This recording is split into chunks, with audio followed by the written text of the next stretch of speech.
Anna and the Tooth Fairy by Maureen Wright.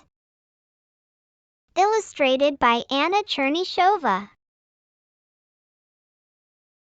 The Tooth Fairy will be visiting me soon, so I'm making her a present. I ask Mom, what should the Tooth Fairy's dress look like? Pink and frilly, like Sophie's, she says. Sophie is my baby sister. Babies are okay, but Mom says Sophie is too little to play horsey with me. I don't know how to draw a magic wand, I say. Sophie waves her sparkly rattle. It's a little like Sophie's rattle, Mom says. I add a sparkly wand to my picture.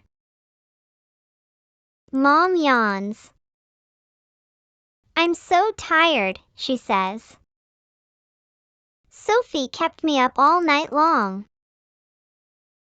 I wiggle my loose tooth. The Tooth Fairy stays up all night long too. She goes around the world collecting teeth and leaving money under pillows. Dad comes home and I ride on his back, pretending he is my horse. Then he picks up Sophie. Did you get any teeth yet, baby girl? Dad says, look, Anna. Your baby sister is flying. Tooth fairies have to learn how to fly too. I pick up my Tooth Fairy picture again. Sophie looks just like the Tooth Fairy. Mom said Sophie stays up all night. Dad asked her if she's gotten any teeth yet. And Sophie is taking flying lessons. My baby sister must be training to be a tooth fairy. Maybe Sophie is going to take my tooth when it falls out. I need to help her as much as I can so that she will be the best tooth fairy ever. The next day I teach her about money. Tooth fairies have to know these things. Sophie likes my painting, so I let her paint along with me. I tell Sophie that tooth fairies have to learn to be very quiet, so they can sneak around without anyone hearing them. Tooth fairies also like sparkly things. Tooth fairies have to get used to the dark. I gallop over to Sophie with a baby blanket and toss it over her head. Sophie kicks her little feet and laughs. Even though she can't play horsey, my baby sister is more fun than I thought.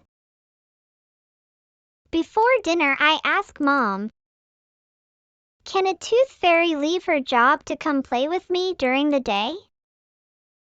No, says Mom. She's way too busy to do that. Oh no! That means Sophie's going to leave me when she starts being a tooth fairy. The next morning, I get an idea. I'll make sure that I don't lose my tooth. Then my little sister won't have to start her tooth fairy job. I try using a bandage to keep my tooth in place. It doesn't stick. I use a pretty scarf to keep my mouth closed. Sophie pulls it off. Now my tooth is even more wiggly. Every time my tongue touches my tooth, I feel it wobble back and forth. I don't eat any pizza at dinner even though it's my very favorite food. Little horses have to eat too, says Dad. I shake my head and stomp my foot like a horse. I keep my mouth shut when I put on my pajamas and grab Huckleberry. Mom comes in with Sophie and says, "Are you okay? You're awfully quiet." I say,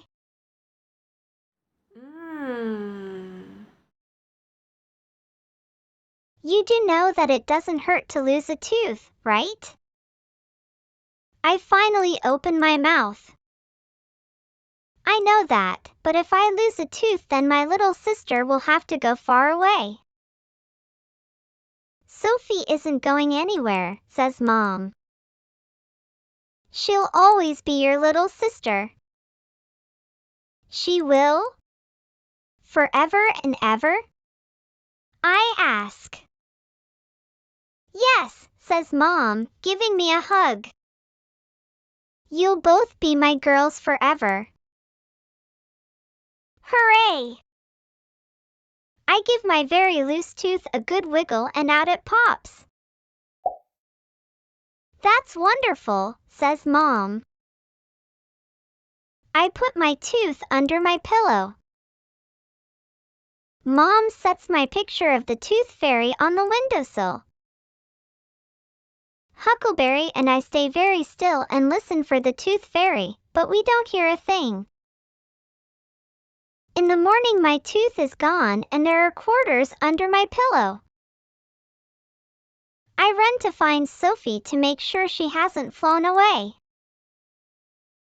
I'm so happy to see her. I kick up my legs like a bucking bronco. I grin at her and she smiles right back at me. With her very first tooth.